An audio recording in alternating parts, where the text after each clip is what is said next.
Hello and welcome to PSC panchayat, the official YouTube channel of Omnisense academy. हम अपनी lecture series में, case study की lecture series में अपना 7th केस स्टडी को आज डिस्कस करने वाले हैं। आपने पिछले जो लेक्चर्स पढ़े होंगे उसमें आपने देखा होगा कि किस तरीके से, आई होप आपको विजिबल है वो।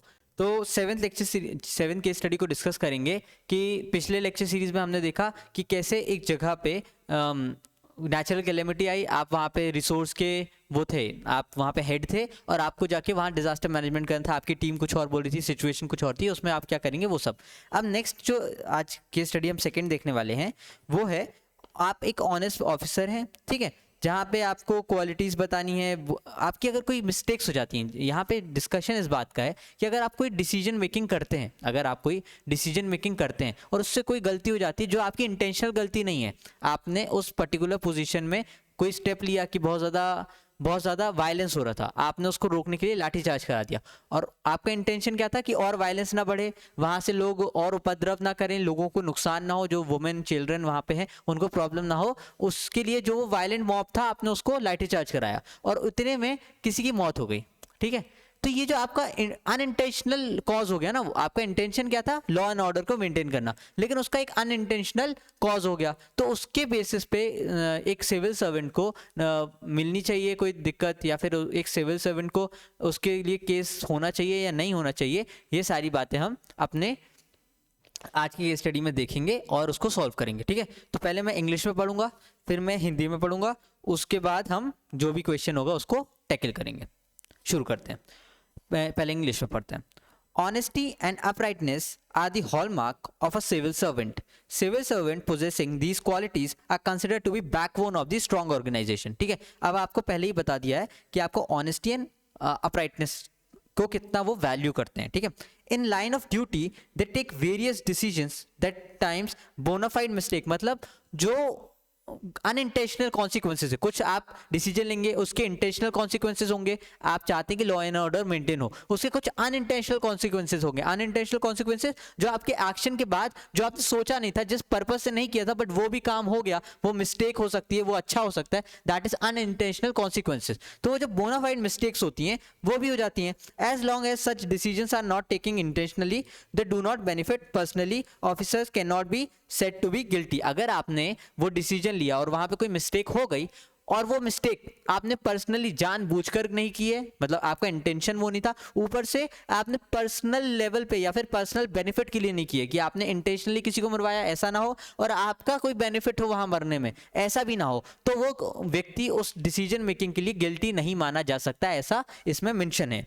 लेकिन दो सच डिसीजन में at times lead to unforeseen adverse consequences in a long term, ऐसे डिसीजंस लॉन्ग टर्म में कोई दिक्कत कर सकते हैं, लेकिन हम फ्यूचर तो देख नहीं सकते, तो हमें जो सिचुएशन में सही लगता है एज अ सिविल सर्वेंट, जो हमें ट्रेनिंग मिलती है, जो हमने पढ़ाई की है, जो हम एक्सपीरियंशियल लर्निंग है, जो हमें पोजीशन मिली है, जो पावर मिली है, उसकी जो रिस्पॉन्सिबिलिटी हमें निभानी है, उनके बेसिस पे हम जो भी डिसीजन लेते हैं वो हमें लेने चाहिए, ठीक है। अनटिल अनलेस वो किसी के नुकसान के लिए ना हो, उसका इंटेंशन बहुत प्योर हो, पब्लिक सर्विस हो और अपना प्रॉफिट उसमें ना जुड़ा हो, वो सही होते हैं, ठीक है। इसमें आगे लिखा है, in recent past a few instances have been surfaced where civil servants have been implicated for bona fide mistake, ठीक है, they have been prosecuted and even imprisoned. These instances have greatly retailed the moral fiber of the civil servant, ठीक है। यहाँ पे क्या हुआ है, इस नेक्स्ट पैराग्राफ में जो लिखा है वो ये लिखा है कि आपने ऐसे कोई डिसीजन लिए जिसमें बोनाफाइड मिस्टेक्स हो सकती है, जो हर बार होती है, एक अनइंटेंडेड कॉन्सिक्वेंसेस उसके निकलते, लेकिन ऐसे अनइंटेंडेड जो उसकी पर्सनल, उसने वो डिसीजन उस काम के लिए नहीं लिए थे जो मिस्टेक हो गई है, ठीक है, उसको ये ध्यान रखना था, वो उसकी बात है, लेकिन वो हो गई है, उसने ये सब सोचा नहीं था, या फिर वो ऐसा कुछ नई सर्कमस्टेंसेस है कि ऐसा कुछ हो गया, ठीक है, उसके लिए उसको जेल हो गई या फिर उसको पेनल्टी हुई, ठीक है। तो अब ये बोल रहे हैं कि ऐसे डिसीजंस के क्या क्या कॉन्सिक्वेंसेस होंगे अगर आप सभी, जिनके उनका इंटेंशन नहीं था वो गलती करने का, लेकिन आप ऐसी गलती में अगर एक सिविल सर्वेंट को इम्प्रिजनमेंट देते हैं या गिल्टी करार देते हैं या उनको प्रोसिक्यूट करते हैं, तो क्या क्या इफेक्ट हो सकते हैं एक सिविल सर्वेंट और उसकी डिसीजन मेकिंग पावर्स पे, तो हम ये देखने वाले हैं।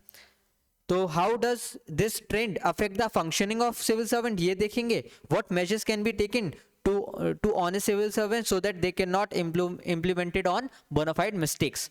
ठीक है, justify your answer. उसके बाद इसको हिंदी में पढ़ लेते हैं। ईमानदारी और सच्चाई एक सिविल सर्वेंट की प्रामाणिक है।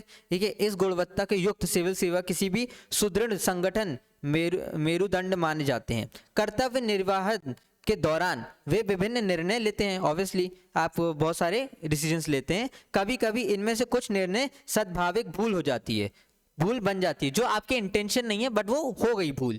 जब तक ऐसा निर्णय जानबूझकर नहीं लिया जाता, अब ये लाइन बहुत इंपॉर्टेंट है कि जब तक ऐसा निर्णय जानबूझकर नहीं लिया जाता और व्यक्तिगत लाभ प्रदान करने के लिए नहीं है, ऐसा निर्णय लिया जहां पे आपने कुछ लॉ एंड ऑर्डर मेंटेन करना था लेकिन उसमें किसी की मौत हो गई, तो वो आपने अपने लाभ के लिए नहीं किया, आपने तो मेजर पब्लिक के लिए किया था कि वहां पे और लोगों का नुकसान ना हो, जान माल का नुकसान ना हो, वहां पे लोगों का बिजनेस खराब ना हो, वहां पे जो लोग रह रहे हैं उनको नुकसान ना हो। तो ये जो उपद्रवी ग्रुप है उसको लाठीचार्ज करने बोला था। ये ऐसा सिचुएशन में नहीं है, ऐसा मैं आपको क्रिएट करके बता रहा हूं कि ऐसी सिचुएशन में ऐसा ये वाली केस स्टडी लग सकती है। ठीक है, तो तब तक ऐसा निर्णय जानबूझकर नहीं लिया जाता, व्यक्तिगत लाभ प्रदान नहीं किया जाता, अधिकारी दोषी नहीं कहा जा सकता। ठीक है, अगर आपका इंटेंशनल नहीं था और आपने पर्सनल बेनिफिट के लिए नहीं किया तो आप दोषी नहीं कहे जा सकते। यद्यपि कभी कभी ऐसे निर्णय लंबे समय में प्रॉब्लमेटिक हो जाते हैं। हाल ही में ऐसा कुछ उदाहरण मिले हैं जहां पे सिविल सेवकों को सद्भाव भूल के लिए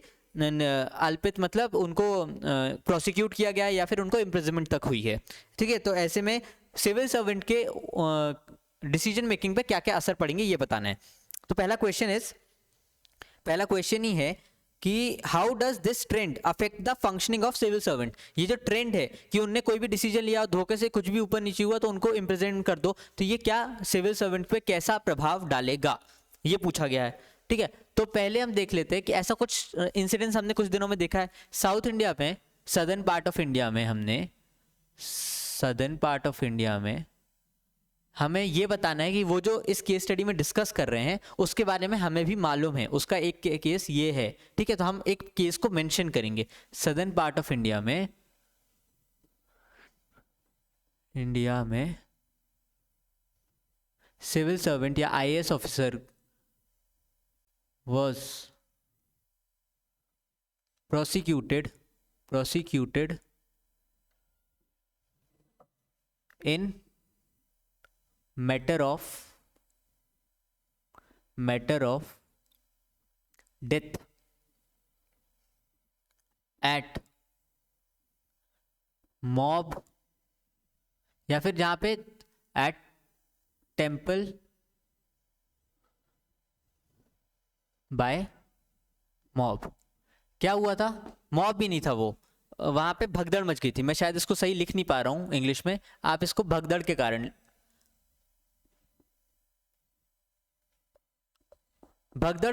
वहां पे एक व्यक्ति की मौत हो गई, उसके लिए एक सिविल सर्वेंट को वो कर दिया गया, प्रोसिक्यूट कर लिया गया। फिर सुप्रीम कोर्ट ने बोला कि नहीं ये इनमें नहीं आता है। तो हमने पहले इस पे क्या बताया कि जो सिचुएशन आपने उसने दी हुई है उसका एक प्राइम एग्जांपल, एक रियल लाइफ एग्जांपल भी हम जानते हैं, हम इस सिचुएशन को समझते हैं और उसकी अंडरस्टैंडिंग बताने के लिए हमने एक केस को यहाँ पे मेंशन कर दिया। अब जरूरी नहीं आप यही केस मेंशन करें, आपको जो भी केस याद आता है आप कर सकते हैं। इवन मैंने बहुत अच्छे से केस मेंशन नहीं किया, जैसे मुझे यहाँ पे ये याद नहीं आ रहा है अभी कि वो किस कैडर के थे या फिर किस स्टेट में हुआ था। तो अगर आप और स्पेसिफिक कोई एग्जांपल लिखते हैं तो आपको आंसर और रेलेवेंट बन जाता है। ठीक है, उसके बाद है कि कौन कौन सी क्या क्या प्रॉब्लम आएगी या फिर क्या इफेक्ट आएगा ऐसी डिसीजन में। अगर कोई गलती होती है और आप किसी को प्रोसिक्यूट कर देते हैं तो एक सिविल सर्वेंट की वर्किंग में क्या क्या डिफरेंस आएगा या क्या प्रॉब्लम आएगी वो हम लिख रहे हैं।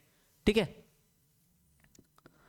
Problems of such trends, problems of such trends in civil servants working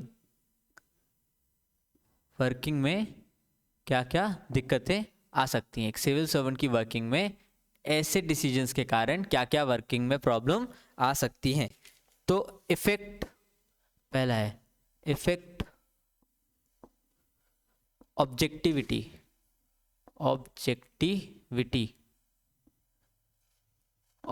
problematic होगी। क्यों? क्योंकि ऑब्जेक्टिविटी का मतलब होता है जहां पे आप साइंटिफिक टेम्परामेंट के साथ, जहां पे बिल्कुल निर्णय लें बेस्ड ऑन एविडेंस एंड वो, लेकिन यहाँ पे तो आप ले ही नहीं सकते। क्यों? क्योंकि आपको डरा दिया गया है। अब आप जब डरे हुए होंगे तो आप बहुत टिमिडिटी वाले क्या बोलते डिसीजन लेंगे, आप बहुत सारे डरे हुए डिसीजन लेंगे, तो आप ऑब्जेक्टिव नहीं हो सकते। ऑब्जेक्टिव मतलब पर्सनल बायस से हटके, पर्सनल वो जो आपके अंदर थॉट्स आते हैं उससे हटके। लेकिन जब आपके ऊपर एक बार केस हो गया या आपको पता है कि मेरे इस डिसीजन से केस हो सकता है, तो आप ऑब्जेक्टिव डिसीजन नहीं ले पाएंगे, आप डर के डिसीजन लेंगे। ठीक है, तो ऑब्जेक्टिव नहीं हो सकते। Effect objectivity of decision making, decision making की ऑब्जेक्टिविटी को हैंडल करेगा। दूसरा क्या प्रॉब्लम होगा कि fearless and pressureful work, fearful and pressurised working condition हो जाएगी। अगर ऐसा होने लगा तो फियरफुल और प्रेशराइज वर्किंग कंडीशन हो जाएगी। इसके कारण क्या होगा? इसके कारण ये होगा कि टिमिडिटी हो जाएगी। टिमिडिटी का मतलब होता है कि चिकन हार्टेड लोग होंगे, चिकन हार्टेड सिविल सर्वेंट्स होंगे, सिविल सर्वेंट्स। तो वो क्या करेंगे? वो ऑनेस्ट डिसीजन, अभी हमने अपनी केस स्टडी में जो सबसे ऊपर वाली लाइन क्या है कि honesty and uprightness is the major quality that is to be followed by a civil servant. लेकिन अगर कोई डरा हुआ होगा तो ऑनेस्ट डिसीजन तो ले नहीं पाएगा। तो इससे क्या होगा कि ऑनेस्ट डिसीजन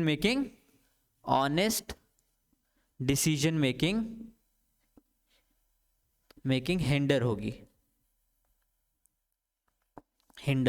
ठीक है, प्रॉब्लम में आएगी, वो उतनी खुल के डिसीजन नहीं ले पाएगा। और क्या होगा? Inner timidity can be dangerous for, it can be, अगर ऐसा कुछ हुआ कि हर उनके डिसीजन में उनको प्रॉब्लम होने लगी, तो पहले तो पॉलिटिसाइजेशन ऑफ ब्यूरोक्रेसी हो जाएगा। ठीक है, क्या क्या होगा? Politicisation of bureaucracy. क्यों?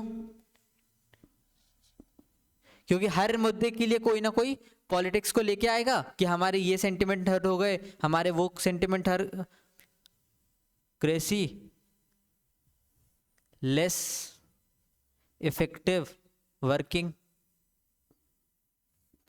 क्या होगी? कम हो जाएगी। ठीक है, दूसरा क्या है? नेक्स्ट प्रॉब्लम ये हो जाएगी can be dangerous for, it can be dangerous for autonomous institutions. कैसे? अगर हर चीज के ऊपर उनके ऊपर केस होने लगा कि उनने कोई भी डिसीजन लिया उस पर कोई गलती हुई तो केस कर दो, तो जो ऑटोनॉमस इंस्टीट्यूशन है, जैसे हमारा इलेक्शन कमीशन ऑफ इंडिया है ना, सेंट्रल विजिलेंस कमीशन, और क्या है? सेंट्रल इंफॉर्मेशन कमीशन, तो ये लोग तो हमेशा डरे हुए रहेंगे। तो ये जो ऑटोनॉमस इंस्टीट्यूशन की वैल्यू है, वो तो खत्म हो जाएगी। उनकी ऑटोनॉमस जो पावर्स है वो तो खत्म हो जाएगी, उनके बेस पे तो वो डिसीजन ले ही नहीं पाएंगे। तो डेमोक्रेसी को खतरा होगा, फिर रिप्रेजेंटेटिव गवर्नमेंट को खतरा होगा, फिर पॉलिटिकल एंड ब्यूरोक्रेटिक नेक्सस निकलेगा। तो ऐसे में अगर ऐसा हुआ तो लो प्रोडक्टिविटी होगी एंड पोल डिसीजन मेकिंग कम हो जाएगी। यहाँ पे आपको शायद दिख रहा होगा, मैं यहाँ पे लिखने की कोशिश करता हूँ। फिफ्थ, लो प्रोडक्टिविटी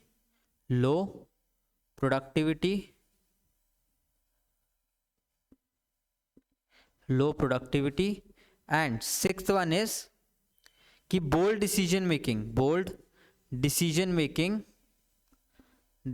मेकिंग कम हो जाएगी। कैसे? For example like TN session sir हैं, जो टीएन सेशन सर के में क्या हुआ था कि वो इलेक्शन कमीशन ऑफ इंडिया थे, उन्होंने बोल्ड डिसीजंस लिए थे। ऐसे लोग तो आ ही नहीं पाएंगे अगर ये सब हुआ कि आपकी थोड़ी सी गलती में आपको इम्प्रिजनमेंट कर दिया गया। तो ये जो डिवीजन ऑफ पावर है एग्जीक्यूटिव, लेजिस्लेटिव, जुडिशरी में, ये चेक्स एंड बैलेंस वाला सिस्टम है, वो सब तो धरा का धरा रह जाएगा। इसीलिए ये सारी प्रॉब्लम्स को हम एड्रेस करेंगे। अगर ऐसा हुआ कि ये वाला ट्रेंड फॉलो हुआ तो अपने आंसर में आपको ये सब मेंशन करना है। अब इसमें क्वेश्चन क्या पूछा है नेक्स्ट? पहला तो ये पूछा है कि क्या क्या प्रभाव पड़ेंगे, और दूसरा पूछा है कि what measures to be taken to ensure honest civil servant that ये सब उनके साथ ना हो। तो कौन कौन से मेजर होते हैं वो देख लेंगे। तो पहले मैं इसको मिटा दूं, फिर हम देखते हैं।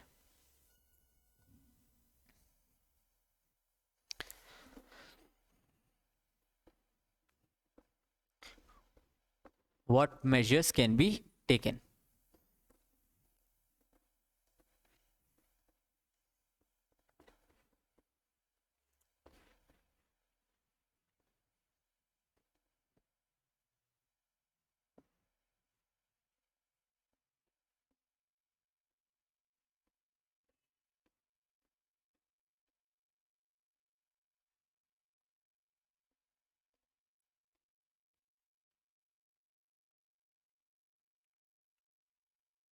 है ना, यहाँ पे लिखते हैं कि what measures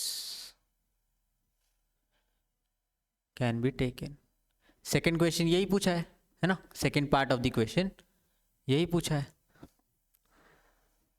अच्छा, जो भी वैल्यूज हमने वहां पे लिखी या जो भी प्रॉब्लम लिखी है उसके साथ आप एग्जाम्पल जरूर डालेंगे, ताकि क्योंकि 250 शब्द का अगर आंसर होता है, 150 शब्द का आंसर होता है, तो आप उसको जस्टिफाई कर पाए अपने आंसर को। ठीक है, तो what measures can be taken में हम लिखेंगे, पहला है कॉन्स्टिट्यूशनल प्रोटेक्शन। पहला क्या है, कॉन्स्टिट्यूशनल प्रोटेक्शन, कॉन्स्टिट्यूशनल प्रोटेक्शन। ठीक है, इस पे क्या क्या होगा, पहले तो आर्टिकल 311, आर्टिकल 311, आर्टिकल 311 क्या कहता है कि कोई भी सिविल सर्वेंट जब तक बाहर नहीं निकाले जा सकते हैं, उनकी परमानेंसी, जॉब सिक्योरिटी के बारे में बात करता है। आर्टिकल 311 जॉब सिक्योरिटी की बात करता है, job security of government employ specially civil servants, है ना, जो अपर लेवल होते हैं, जो एडमिनिस्ट्रेटिव डिसीजन मेकिंग करते हैं, जो हायर अथॉरिटी में होते हैं, उनकी बात ज़्यादा करता है ये आर्टिकल 311। तो उसमें क्या है कि उसमें जॉब सिक्योरिटी की बात है, मतलब no punishment by authority, that is no punishment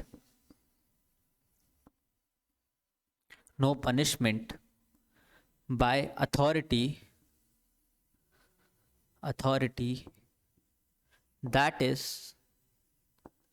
that is below or subordinate to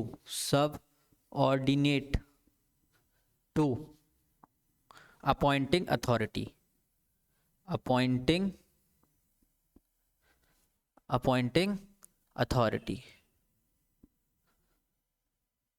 ठीक है, इसका मतलब क्या हुआ, जैसे कि एक civil servant comes and by the appointment of president, अगर प्रेसिडेंट ने मुझे अपॉइंट किया है तो उसके नीचे स्टेट गवर्नमेंट मुझे नहीं निकाल सकती। क्यों? क्योंकि आर्टिकल 311 में लिखा हुआ है कि जिसके द्वारा, जिस भी अथॉरिटी के द्वारा निर्वाचित होगा या फिर नौकरी में आएगा, उससे नीचे की अथॉरिटी उसको चैलेंज या उसको निकाल नहीं सकती। फॉर एग्जाम्पल जी, अगर किसी ने, स्टेट गवर्नमेंट ने किसी एम्प्लॉय को वहां पे पारित किया है या फिर उसको रखा है, तो लोकल पंचायत या लोकल गवर्नेंस उसको निकाल नहीं सकती, उसके नीचे वाली अथॉरिटी उसको नहीं निकाल सकती। ठीक है, पहला प्रोटेक्शन ये है। ठीक है, दूसरा प्रोटेक्शन है can not impose major penalty unless inquiry is held. Can not impose major penalty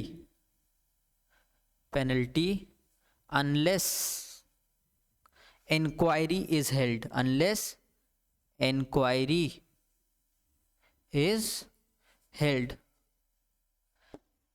कोई भी ऐसा नहीं कर सकता है कि उनको मेजर पेनल्टी लगा दे जब तक उनके ऊपर इंक्वायरी नहीं हुई है, इंक्वायरी पूरी नहीं चली है, पूरी प्रोसेसिंग नहीं हुई है, उनकी बात नहीं कही गई है। ठीक है, और last one is chance to hurt,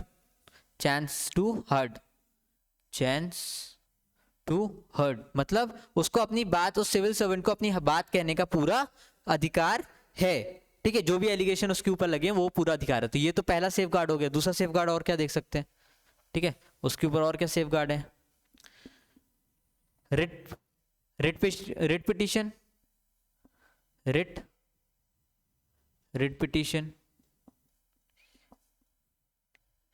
यहाँ पे क्या होता है कि अगर उनके मौलिक अधिकारों का हनन हुआ तो वो रिट पिटीशन डाल सकते हैं, मतलब judiciary as judiciary as protection, judiciary as protection, है ना।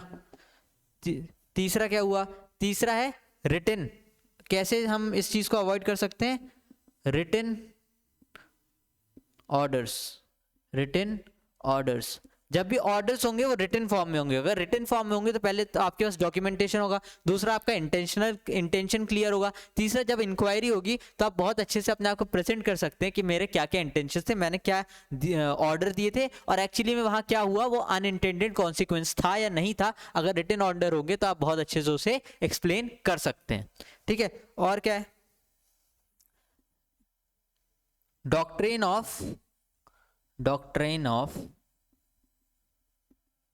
Doctrine of ministerial responsiveness, ministerial responsibility. इसमें क्या होता है कि एक मिनिस्टर, ये डॉक्ट्रिन बोलता है, ये डॉक्ट्रिन कहता है कि एक सिविल सर्वेंट के एक्शंस एक्चुअली किसके लिए, उसके एक्शंस किसके द्वारा होते हैं, मिनिस्टर्स की अथॉरिटी के द्वारा, ठीक है। तो कोई भी एक्शन जो एक सिविल सर्वेंट लेता है उसके लिए अकाउंटेबल या रिस्पॉन्सिबल कौन होता है, मिनिस्टर, ठीक है। कोई भी एक्शन अगर एक सिविल सर्वेंट लेता है तो वो किसकी अथॉरिटी के अंदर लेता है, मिनिस्टर, क्योंकि हमारे यहाँ एक एडमिनिस्ट्रेटिव हायरार्की है, चैनल ऑफ कमांड है, उस चैनल ऑफ कमांड को फॉलो करते हुए मिनिस्टरियल रिस्पॉन्सिबिलिटी की हमारे यहाँ डॉक्ट्रिन है। तो उनको जो भी सारे डिसीजन मेकिंग, जो भी हम अपने एक्शंस लेंगे वो किसके होंगे, मिनिस्टीरियल उनके। तो एक सिविल सर्वेंट के ऊपर ये बात नहीं आनी चाहिए, तो वो खुल के अपने डिसीजन ले सकता है, उसको एक्सप्लेनेशन किसको, मिनिस्टर को देना चाहिए, ठीक है। रिटन ऑर्डर, ये सारे। आई होप आपको ये वाला समझ में आया होगा कि किस तरीके से एक सिविल सर्वेंट को अगर कोई प्रॉब्लम आती है उसके एक्शंस को लेकर के या इस पर्टिकुलर कॉन्टेक्स्ट को लेकर के, तो हम क्या क्या प्रोटेक्टिव गियर्स उनके लिए रखे हो सकते हैं। यही आप किसी भी केस स्टडी में जो आपको ऐसी टाइप की लगे, जहां पे आपको लगता है कि आप ये यूज कर सकते हो, तो आप इन सारे कंटेंट को यूज करिए। पूरी केस स्टडी को बनाने का मतलब ये पर्पस ये है कि जो भी है इन पॉइंट्स को, इन सारे फॉर्मेट को सीख करके आपको कोई भी कैसी भी केस स्टडी मिले आप उनको अप्लाई कर पाए। Thank you for listening.